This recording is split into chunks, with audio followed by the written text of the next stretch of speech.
Hi, this is William Ramsey. This is the second hour of a 3-hour interview I did with attorney Paul Morantz discussing his book, Escape, My Lifelong War Against Cults. If you're interested in listening to the entire 3-hour interview, please go to my YouTube channel at William Ramsey Investigates. Thank you. Hi, this is William Ramsey. We're back with Paul Morantz, attorney Paul Morantz. We're finishing up his discussion about Synanon, so he has some clips he'd like to play for the audience. Paul, do you have those clips? It's 3 clips from 3 different groups, and if you don't believe that brainwashing exists, you may have a different opinion. You know, they say a picture's, worth 1,000 words. These 3 tapes may be more than my book because it's real.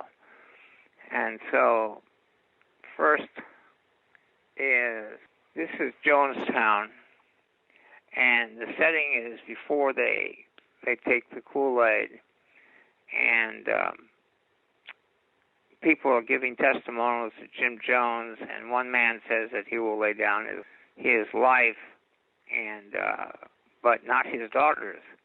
And then Jones gets the crowd to sort of convince him that he should kill his daughter, which he finally, if you listen carefully, he says that she'll die too, and then everyone starts celebrating. It's pretty hard to believe. When I used to teach at USC, I actually found that my audience, it was very hard for the students to listen to this tape, so I kind of warn you. Father went on and on into the night, his congregation scared and confused and worried. He needed them now even more. They responded often with shouts of praise and murmurs of amen, and lined up to come to the microphone to testify to their love for him and their love for socialism, a love so pure they would do anything to prove it, commit suicide, even kill their children. How do you feel about you may die tonight? Dad, from 68 to 69, the captain sent me to Vietnam to fight a war that I didn't know anything about. I had no principle to die in that war. You have saved my life so many times, Dad. Now I'll have no life of my own. I'm living on your time. I would die for you right now, Dad. I'm willing to face the front line with you right now. Thank you, Dad. Since I've been here, all I've seen is the beauty of socialism, and I feel that my life is fulfilled. And if death comes, it's no big deal to me because I've already lived my life just being here with the family. Thank you, Dad. Thank you. We were trying to light candles, not push buttons. I'm prepared to die for this family if I have to for freedom. Thank you, Dad.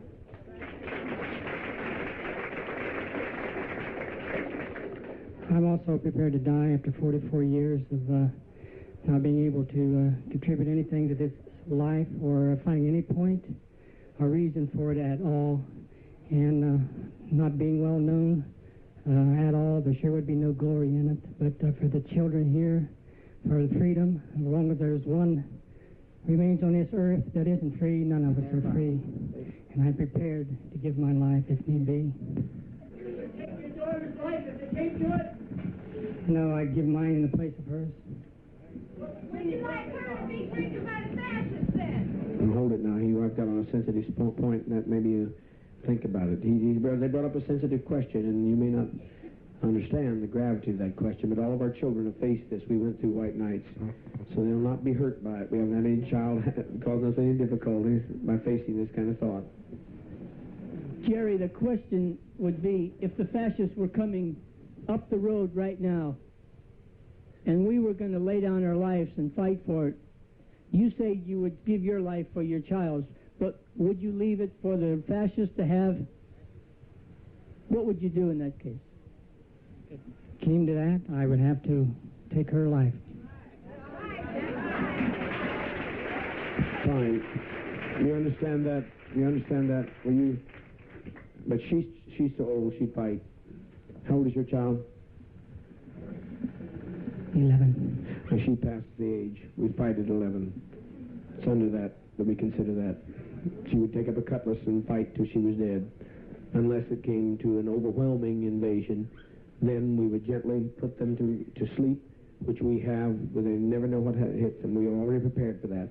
A people who are really loving and a father who's genuinely compassionate is prepared for all such emergencies. But you don't do that as long as there's alternatives in which you can make a mark. You don't do that unless there's alternatives. All alternatives are closed for you to make a mark against fascism.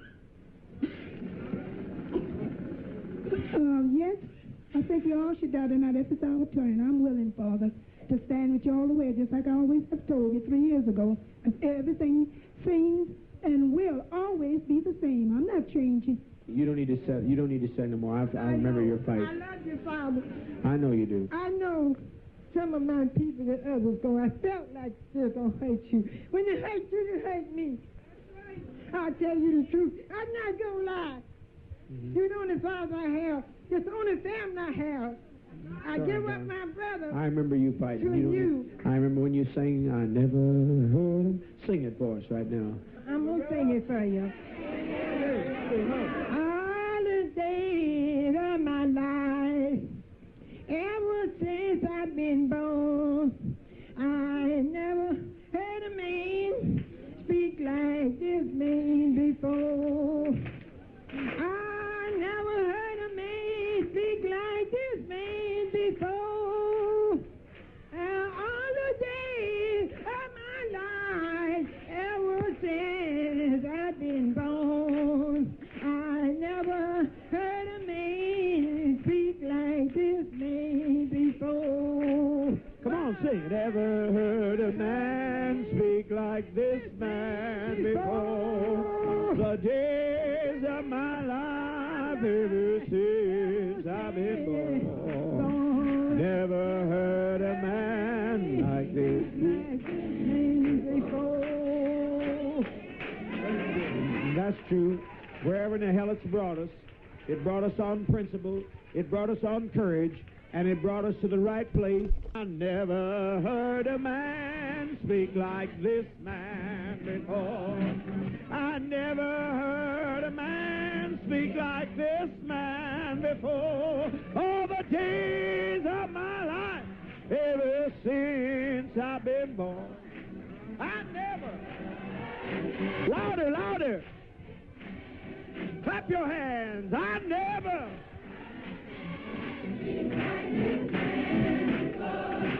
I never heard a man speak like this man before. All the days of this life, ever since I've been born, I never heard a man speak like this man before. Now make your sound move.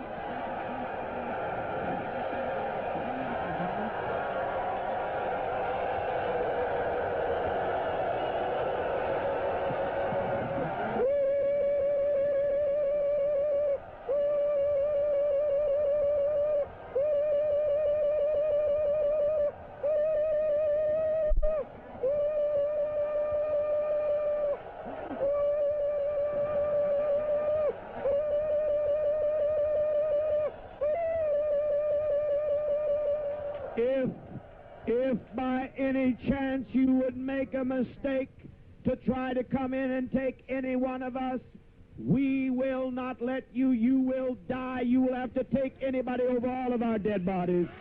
What you heard was 900 people singing themselves to their death. It's amazing. It's an amazing clip. Yeah. Next one is, this is the Center for Healing Therapy, and when people were brought in, they were made to go for 2 weeks every day to meet with a therapist in a room. They don't allowed to watch TV or do anything, wear makeup, and it's called their intensive. And in this one, the patient tells the therapist that he beat someone blindfold in the chest, and the therapist says, but you knew you could do it, you set him up. And when he refuses to agree with that, you'll hear what happens. Okay. No, I didn't set him up.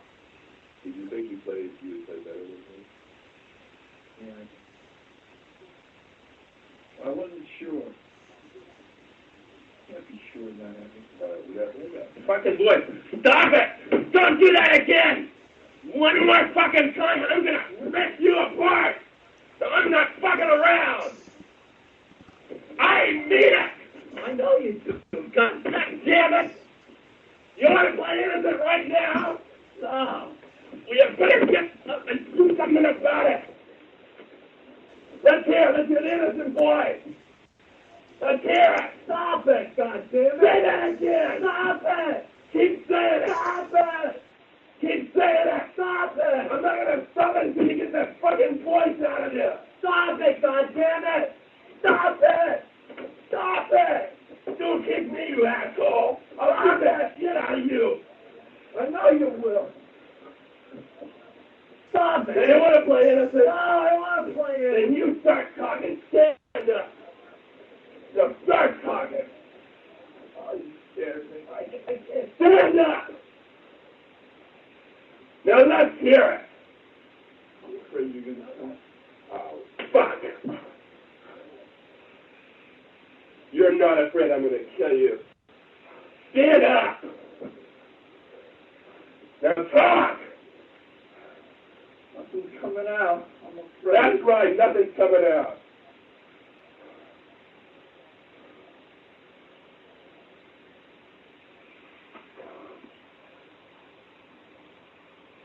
I'm afraid of this all the time. You're going to do this.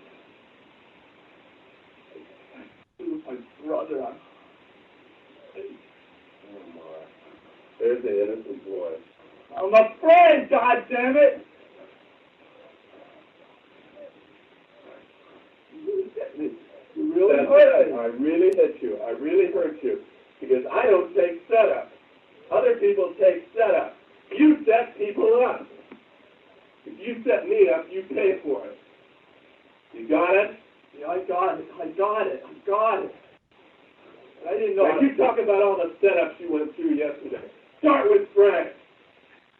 The point of it is that the key to brainwashing is to get people to confess their sins. When this guy wasn't confessing in the way that they wanted, as you could hear, he was attacked and told that he's going to get it again. And now, at the end, he starts confessing and saying what they want him to say. Gotcha. And that's a clip from the Venice Center for Feeling Therapy.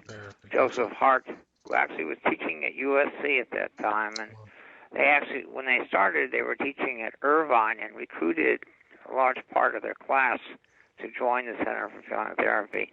The person that you heard attacked on that tape stayed there for 9 years, therapeutic community.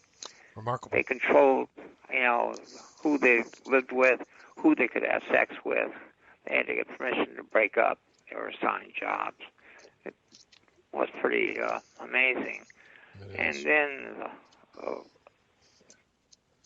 now, cult of cruelty. This one here this was seized. There will be small islands.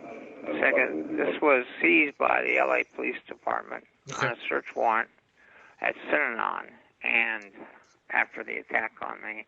Gotcha. And Synanon, knowing they were coming, had moved tapes out, cleaned it up, and they didn't really find anything, but as one officer was leaving, he spotted 3 tapes, cassette tapes, and a rubber band that had fallen behind the cabinet. And when Swan got home, it was labeled, "Don't fuck with Synanon," the new religious posture. And this was the key evidence to convict Dietrich. Okay. So here it goes.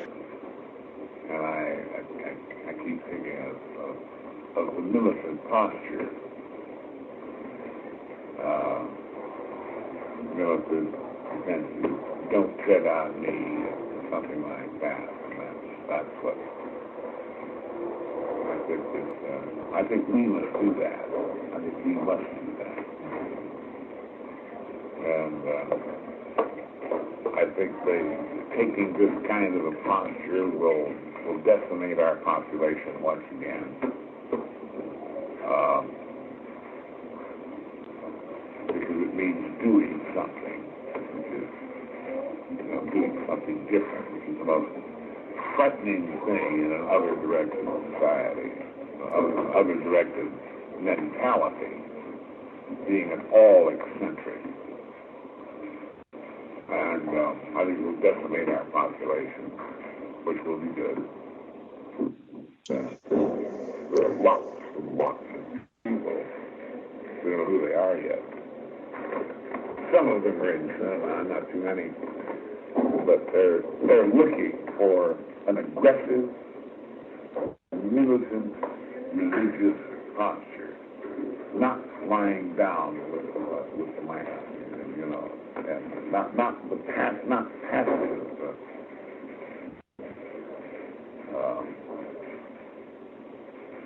Religion, not turn the other cheek religion, but that is traditional religion in the main. That does not mean that is the only religious posture. Not at all. It just happens to be to have been the convention of the one that broke down. Now, I think we're having pendulum will go over to the other side, and I propose that we be in the vanguard of that movement. Because we've already tested it out in various small, tiny, minuscule ways by beating up the Vancouver punks, by beating up the San Francisco punks, by chasing the dingbats around with our hay roofs and so on. We're beginning now, most ineptly, to throw people downstairs in Santa Monica. We won't be as inept at this in another 6 months. We will not be inept at all. And I think that we could, without too much effort, get a reputation that will be all over the United States within 1 year's time. Don't fuck with cinema in any way. I think that's what that's what I'm trying to do. I'm trying to do that, and I'm trying to bring that about. I think that is is the new religious posture. We'll see. Maybe I'm right. I think we will bring that about. We started quite a while ago with the Imperial Marine deal and so on. We're doing that. They're taking our best people, putting them into this kind of situation. And it is our intention to do just exactly that. We're not going to mess with the old time, turn the other cheek, and religious posture. We're going to, our religious posture is don't mess with us. You can get killed dead. Physically dead. And we're going to crack some bones. Not too many, you don't have to. You've proven that. And we're going to react to all aggression toward us. We either think we have a good thing here or we don't. If we have a good thing here, then we're not going to permit people like greedy lawyers to destroy it. We're going to make certain that they don't and that their friends know about them.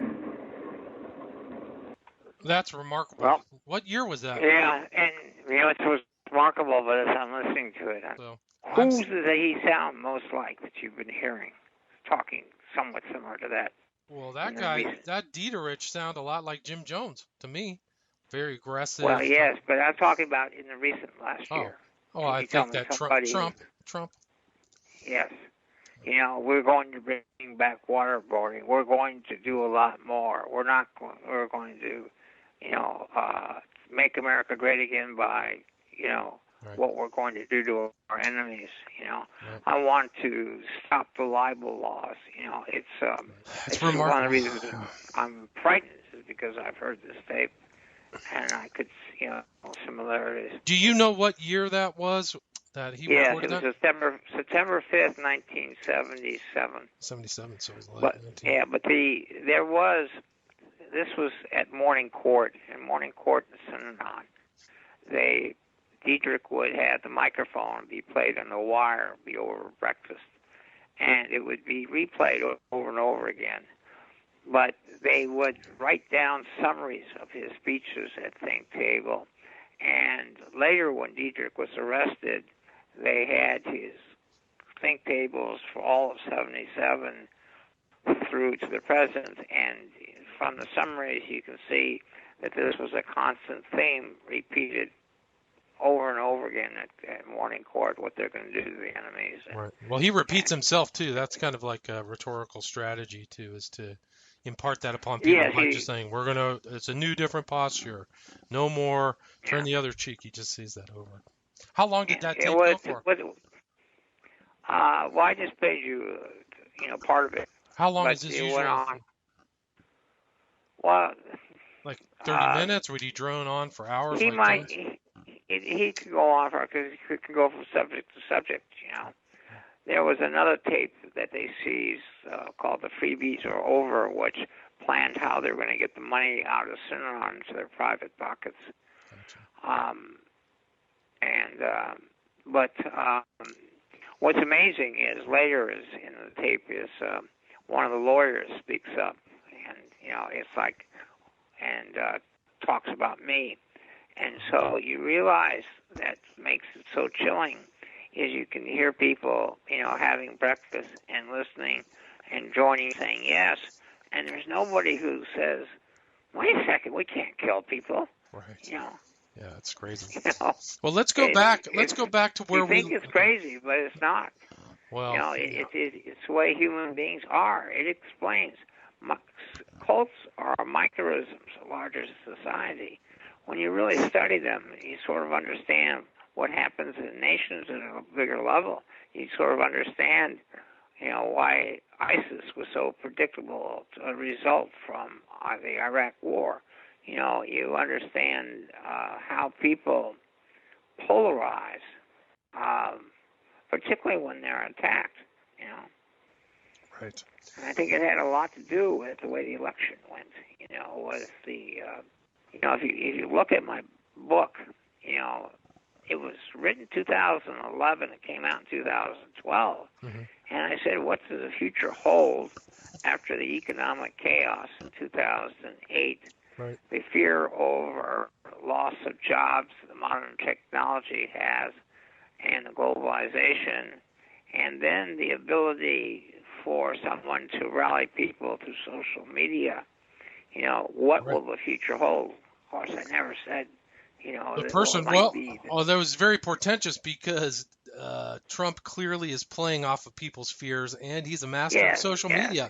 They say he's one of the best users of social media they've ever seen in a political sense, sending tweets all day. It may be, but what was more interesting to me, in one sense, was that the media took Nixon down. Bush had this high rating, and then when they finally woke up, the media took Bush down. But Trump, the media exposed him way before the election. I mean, nonstop. I was just wondering, who's reading Time, Newsweek?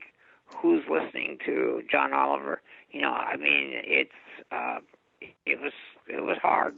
But now I sort of realize that it's what George Orwell said and Eric Hoffer, that when people are afraid and they're losing their freedoms and they're worried about themselves, they want someone who's going to bring a boot down on somebody's face. Yeah. And that's been history. Actually, if you look at it, it starts before the president election. We're just not paying much attention. Greece has an election in which sort of neo-Nazis come in and take over Greece and say we're not going to allow non-Greeks in here anymore. In Germany, the chancellor is getting in trouble for taking in too many Muslims. In British, what they did. So there's all sorts of signs worldwide that people are turning, And of course, in Russia, when democracy was given, but without much of a plan, the starvation and the lack of support, is ring us button. Yep. And so it's not actually, if you look at it, it's not really that great of a surprise. I just didn't think.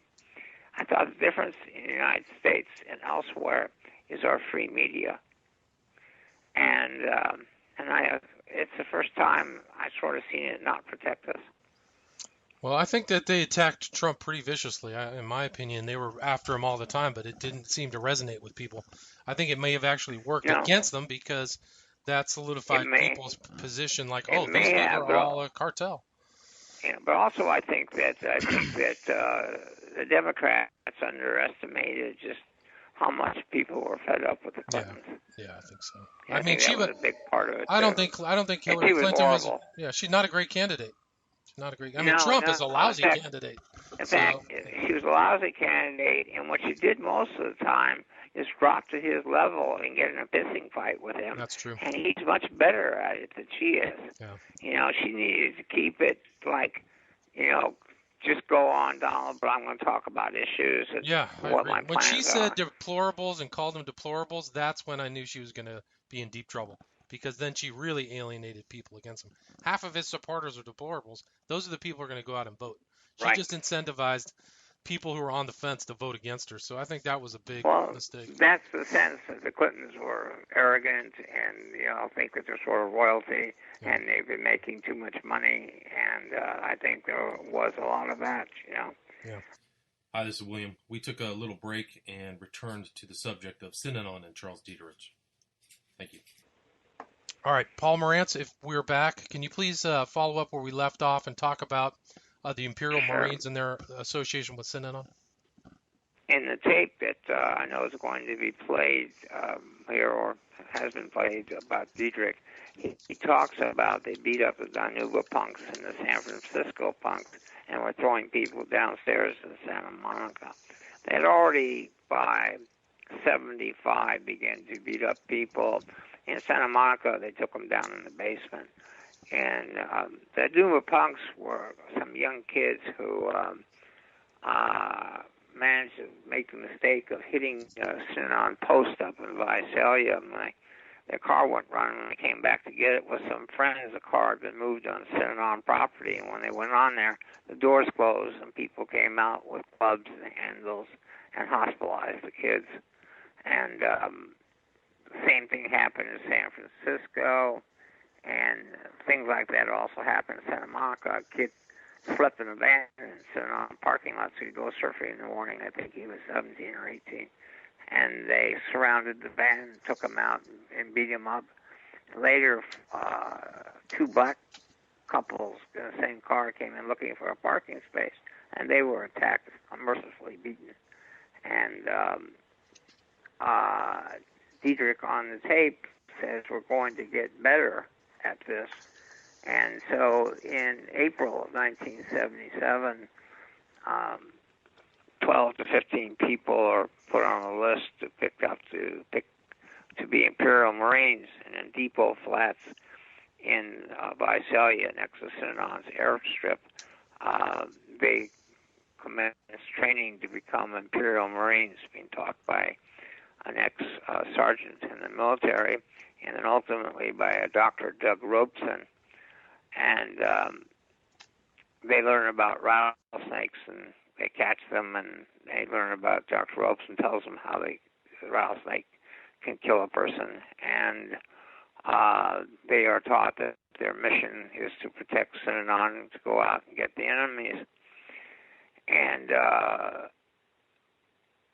then the Imperial Marines started doing just that. And for me, I guess it was the summer of 78, in June of 78, I got 3 kids out of Synanon. By then, Synanon had purchased $305,000, according to some reports, of weapons. Shotguns, 357s, high-powered scope rifles. And when I got this order to get these 3 miners out of Synanon to a grandmother, the father had left and the mother had died, so they were sort of abandoned And I contacted the San Francisco Police Department. I told them, there's one thing you should know. And this guy said, what's that? And I said, they've got more weapons than you do. And so 11 police cars sitting on by now at a facility in San Francisco, and we talked them to grandmother to allow a visit and talked them to bring the kids to San Francisco. And they didn't know we had the court order. And the police said go and enforce the court order. And they said no. And the next thing, 11 police cars had surrounded them, and rifles and guns were all pointed at Synanon. And at that point, Synanon gave up the kids. And now, Synanon's aware that I've done this. So it struck again, you might say. Gotcha. And, the other big thing is that, I knew that people had to know about Synanon, and I didn't know when I was going to get a trial date. So, I tipped off the media, and the media, was following the cases, and stories were appearing about Synanon. And then in September, I win a $300,000 judgment for that woman. And I thought maybe at that point it might be over. But on September 19th, Phil Ritter, who had been trying to get his child out and also who had gone to the authorities about forced vasectomies in Synanon when Dietrich declared there was no more children. And he came home and he was attacked, hit over the head with axe handles. He would have died, but someone walked by and saw it and started screaming and stopped the attack, and they ran away. And when that happened, I knew that I was in deep trouble. There had been a bill to exempt Synanon from all licensing. I had worked to get the health department in there, not on the drug addict side of it, but on the side that they were taking in people like Frances, who was pre-psychotic and went psychotic because of her being in there, and that they don't have any license to treat, mental illness. Right. And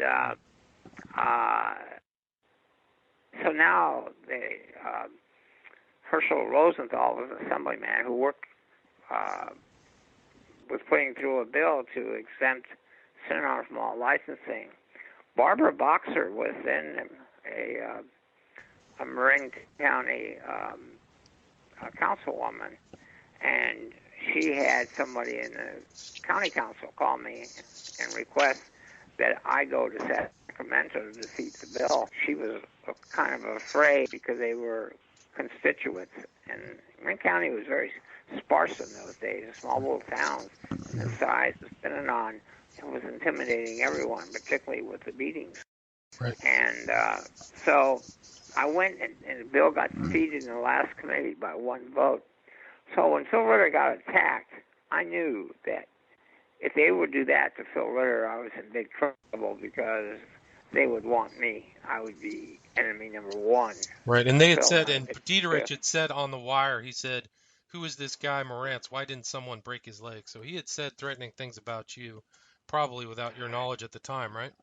Well, I had heard that. People who had been in Synanon and came to see me, told me he was saying things like that. So that wasn't really so much new news. But a former Synanon lawyer whose nephew was still in there called me and said, "Paul, I've talked to some people in Synanon, and they say that they're broadcasting your address on the wire." Wow. And that got me. At that point, I went and purchased a shotgun. I thought it was a very good idea. As I told the LA Times, I said, Synanon's going to try to kill me. And they printed it. And I thought, well, now they're not going to want to prove me right. So this should stop it, Gotcha. But I was wrong. And it was a very tough time from the moment of Phil Ritter's attack to the day that I got it. Was an incredible 2.5 weeks, sleeping with a shotgun by my side, afraid someone, if my dogs barked, to, go out in the backyard to, jump if I heard a crack. I would search under my car before I started it. I would be so careful crossing the streets. And I remember I told Dave Mitchell, who won the Pulitzer Prize for his coverage of Synanon, that if it looks like an accident, promise me that you'll never stop investigating. Right. So you were expecting to be jumped or run over by a car or something like that. Yeah, right? I thought they would try to make it look like an accident because it was it would be so obvious if something happened to me. It would be like, be signing a death warrant, Right. And then what happened next? Joe Musico, who won the Marines, said, he'll blast me with a shotgun on the freeway, but someone else suggested putting rattlesnakes in my mailbox, and that's what they did. That's what they did. So you walked out to your mailbox in the afternoon. When did it happen? No, my mailbox was in the wall.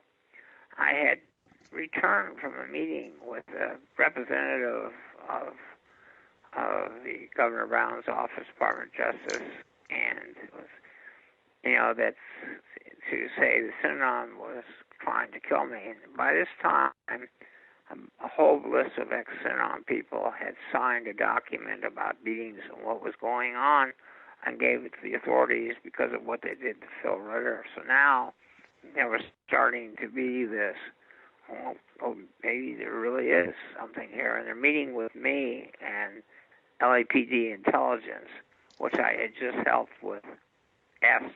If you read that chapter. Yeah, I did, of course. In my book. Yeah.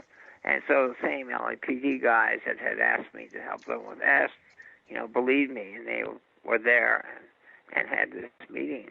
And I came home from it and was tired. The World Series was coming on, and I just wanted to not think about it for a little bit. And I put my books down in the kitchen, and a few short steps in the wall is the mailbox in the wall. There's an outside, you open the lid, and in the inside of the house, you open the lid like a slanted shoebox, right. And the snake was coiled in there. Unfortunately for me, I was kind of vain in those days, and I didn't want to wear glasses. And contact lenses, they were just hard, not soft ones, and they kind of hurt, so sometimes I just didn't wear anything. I think that if my glasses were on order, if I had been wearing my contacts or wearing glasses, I think I would have seen what it was inside the grill, and I would not have gotten dead. But because it was blurry to me, I thought it was a scarf or an oblong package. You never would think a rattlesnake. And of course, his tail was removed, so it didn't rattle. I still look upon myself as stupid, and people say, well, no one would expect a rattlesnake in your mailbox. But I should have expected a bomb. Seeing an odd package in there, I should have gone down real close and inspected it. And if it was an odd package, call for the bomb squad. Gotcha. It's pretty stupid for some. What happened after it bit you? How did you, you were lucky to survive. How did you save your life? Well, the first thing is when I came home, my border collies, Tommy and Devin, would greet me at the door, and then they would go out and play in the front yard, so I'd leave the front door open, and in about 20 minutes they'd come back, and then I'd close it.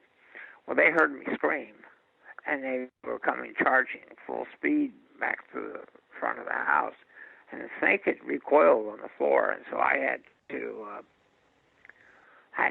risk getting a bit of second time to get sort of over the snake and shut the door on my dogs.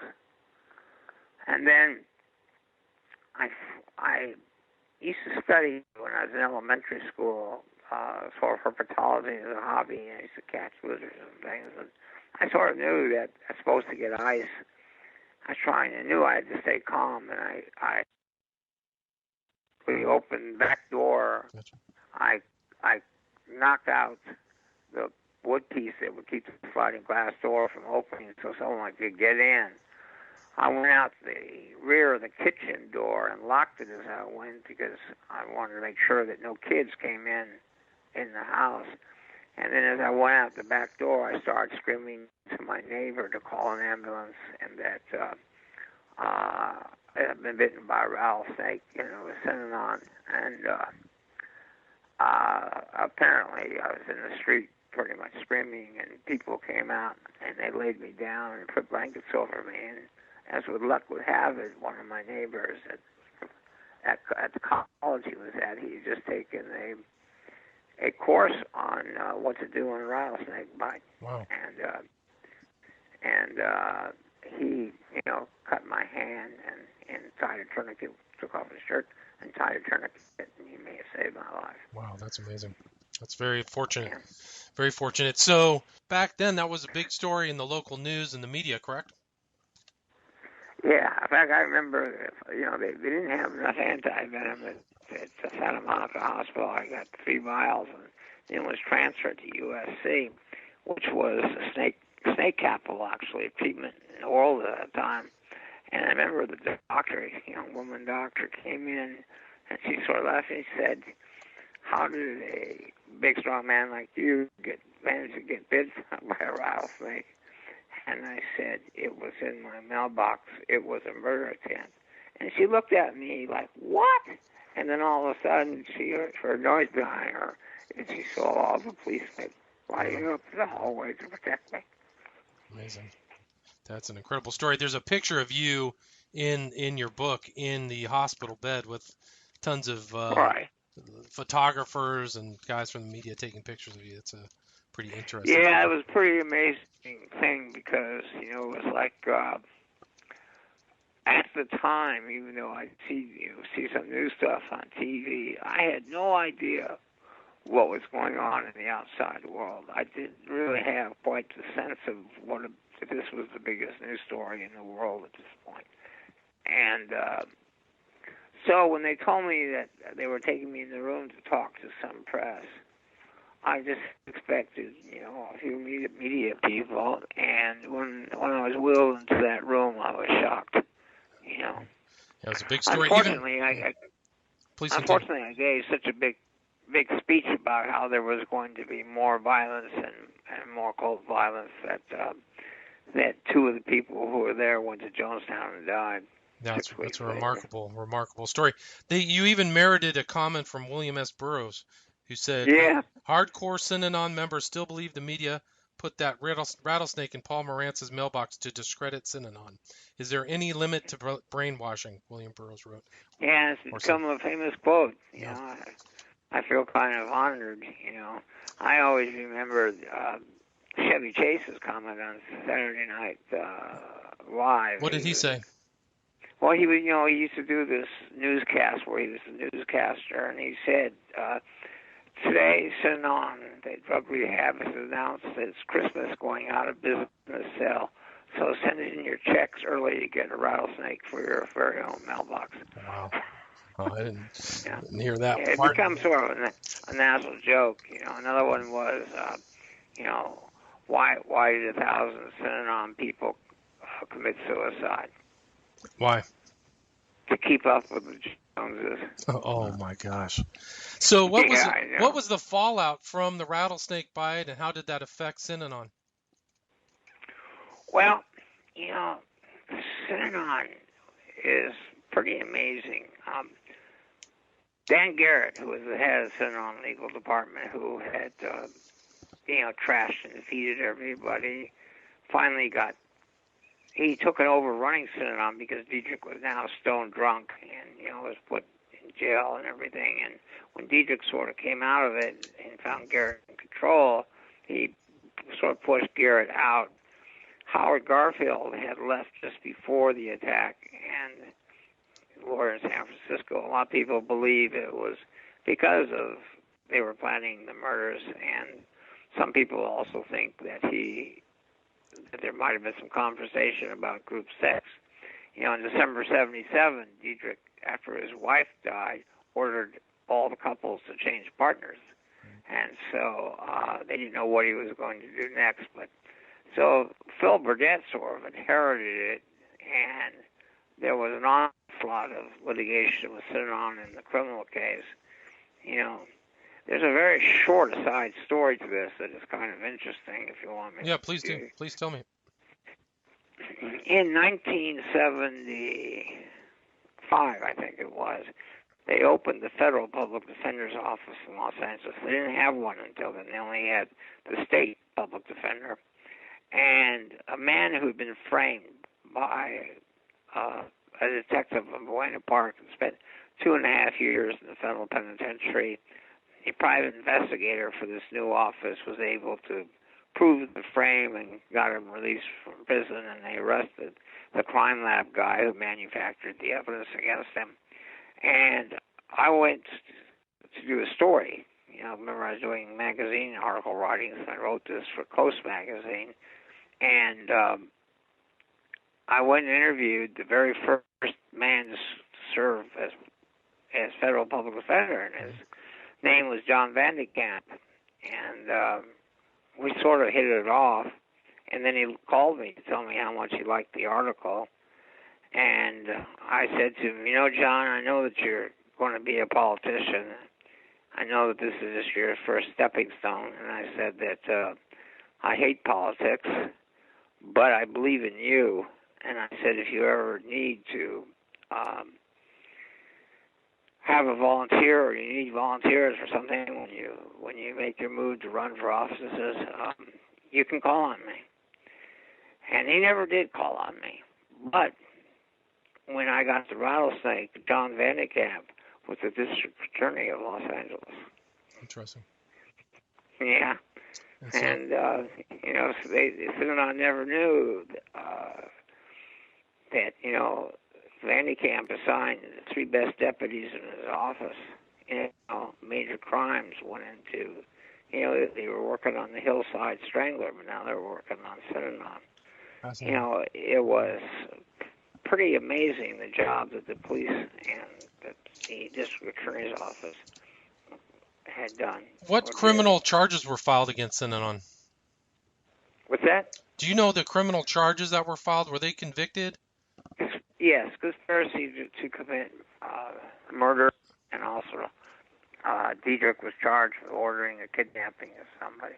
Gotcha. But the story of how Synanon ends, Synanon is to the guilty pleas for 1980, and Synanon is not only surviving, but they're getting richer.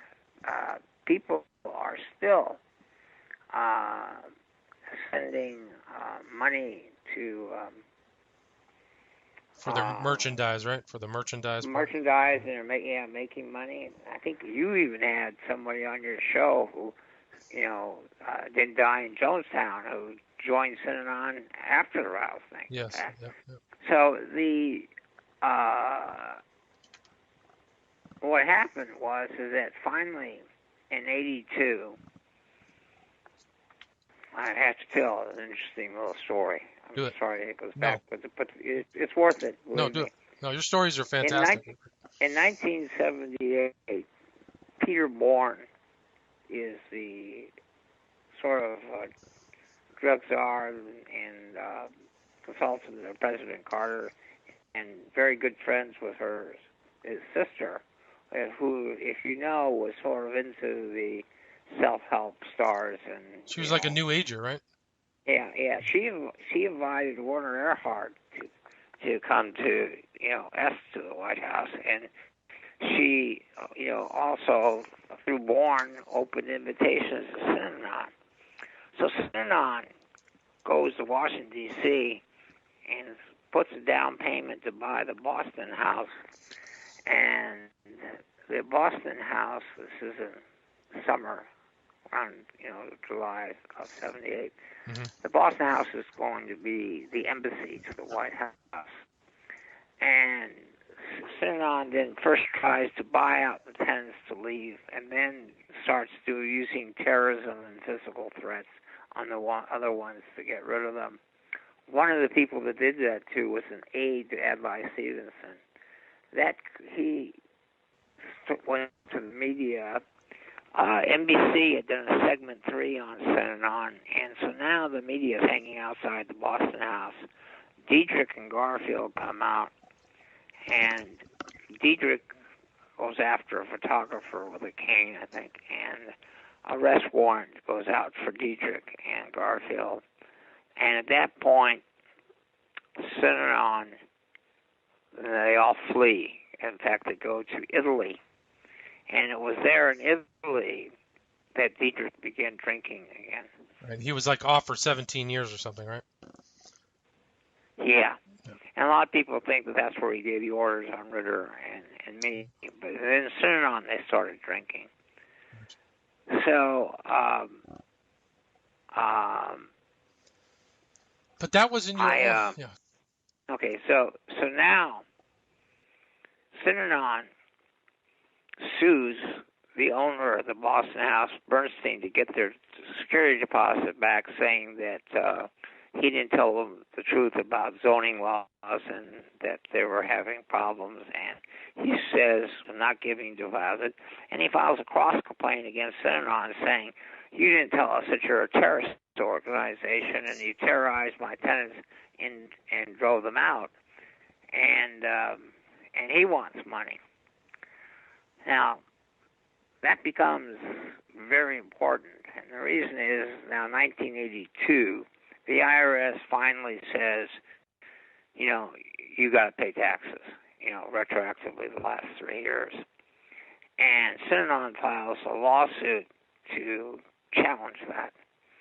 And at that point, I get a phone call from the Department of Justice, 2 lawyers, Tom Lawler and Frank Hurst, who were really, truly great lawyers. And they called me, but they didn't know anything about Synanon. I remember they told me later, I actually didn't remember it, they said that when they called me, and they said who they were from the United States Department of Justice, they said I responded, "What in the fuck have you guys been?" So, anyway, they were there now, and I then became a consultant to the United States Department of Justice, and it sort of changed direction. Their case was sort of built around that time, that the money that had been taken out of Synanon into the private pockets of people, and to money paid over to Dietrich's bank account, and to the fact that there was no charity purpose. But there's another rule of law that says that even if you are a charity, there's no absolute right to not pay taxes. We do that on the assumption that you're serving the public good. We give you this gift. So we are making like a contribution to your charity. But if you do things that are against public policy, well, then we don't want to make a gift to you, and you got to pay taxes like everyone else. The United States Supreme Court rendered this case in the case against Bobby Jones University, which was running a college that did not allow blacks to date whites.